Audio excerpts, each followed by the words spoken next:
Welcome, Lisa. Great to have you here. Thank you. Thanks for having me. You're welcome. Yeah. Can you tell me more about the brands that you distribute and also the ones that you own, because you own a number of brands as well? Yeah, correct. Yeah, which ones that you're really excited about now as well?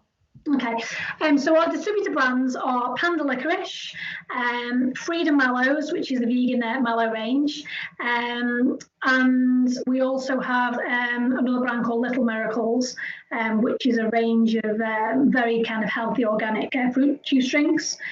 Then our own brands that we have are Peanut Hottie, which has actually evolved now from being a drink into a powdered, defatted peanut powder. We also have Free From Fellows, which is a range of sugar-free, gluten-free and gelatin-free gummies and hard-boiled sweets. And our newest launch, which we're most excited about, is our CBD range of drinks called the Leaf Life, and we're just in the very early stages of getting that brand launched in the UK, and that's taken up a lot of our time. Along with, we've got 2 more launches happening this year. One in vegan sports nutrition, which is going to be really exciting, across things like protein powders, BCAAs, pre-workouts, post-workouts, cookies, bars, etc.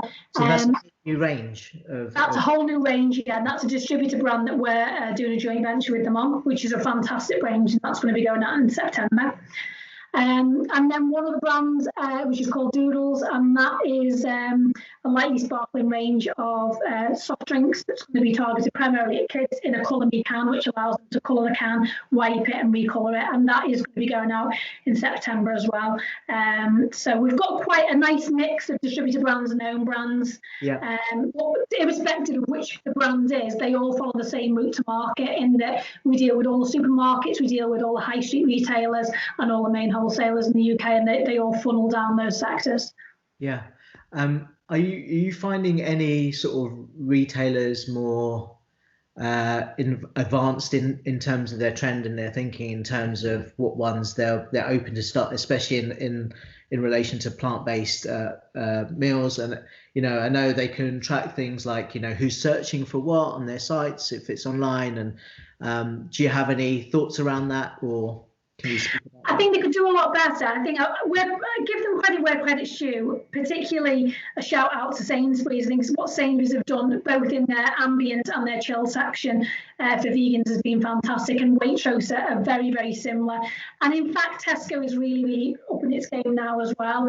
I think that where they could do better probably is with more analytics and more targeted approaches to work with us and to help us kind of target those consumers a little bit more. But it's very early stages. Remember, some of these multiples have only built these ranges out in the last 12 to 18 months, so they're just learning themselves.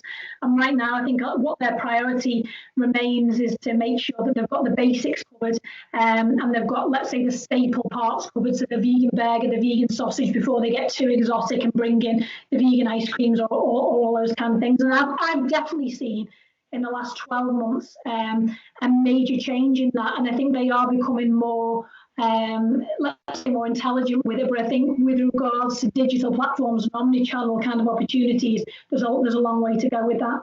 Yeah. So my family are big family favourites of your Freedom Mellows, and thinking about those sort of digital channels, how there's stuff that you can do with the retailers, which is where you can add extra marketing and budgets with them. What would you do outside of those on digital channels? Is that something that you're investing in as well?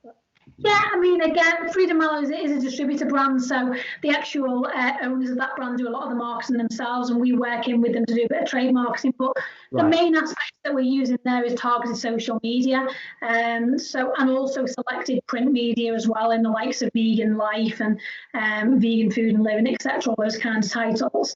They're very good as well, and we work with them on this in terms of having presence at shows. Whilst that's all on stop at the moment due to COVID, consumer shows have been very important, because I think the thing is with a lot of these products is people need to try them to understand, because I think there's a lot of people that think, oh, it won't taste as good as normal mallow, when actually everyone that tastes it says it's better than the normal mallow. So trialing is very important. So sampling at the point of purchase is something we've done in the past, lots of shows, and with regards to sampling is quite hard at the moment. I guess you have to pause that until until we come out of COVID. Exactly. Yeah. So, and I think you're going to see for the next, I would say, 3 to 6 months, a lot of people putting more money into digital because we can't do the shows, the sampling, the goodie bags. So geo-targeted campaigns are going to be very important, and something we're looking at company-wide for all of our brands, because I think that is really important to really kind of hone in the resources. Totally. So what sort of products are you looking out for next, either to help distribute in this market, or ones that you're looking to develop yourself? Is that something that you can talk about? What's yeah, I mean, that later this year with the the vegan protein ranges and yeah, so that's important. The protein range and the Doodles brand is going to be very important for us. But just as important really is the expansion of our current range. So our Free From Fellows brand, which primarily was a sugar-free brand, we're now going to develop that into having just some vegan sugared range as well. Freedom Mallows is going to evolve more into some chocolate coverings and potentially other coverings as well.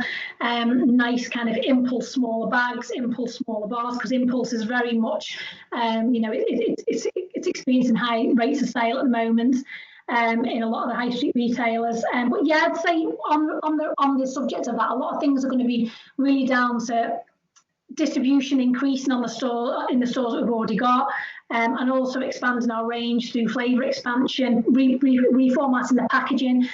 Something that we're working on at the moment, which is amazing. We are redesigning the entire Free From Fellows range, which has been a huge project. We have 7 SKUs in that range, and then we have a further 4 that are in a different weight, and then we've got to redesign everything. So that's been fantastic, and the old versus the new packaging is unbelievable, and we think we're going to see some good success from that. So redesigns, reformulations, repackaging, and just making sure that we can get as much distribution for our current range as we can, because what we are not is a business that just keeps on saying, we'll take another brand, we'll take another brand. We're very selective over the brands that are in our portfolio. They have to be very unique, very, very quirky, and they have to bring something new to the category. What we don't do is launch Me Too products. It's not what Bravura is about.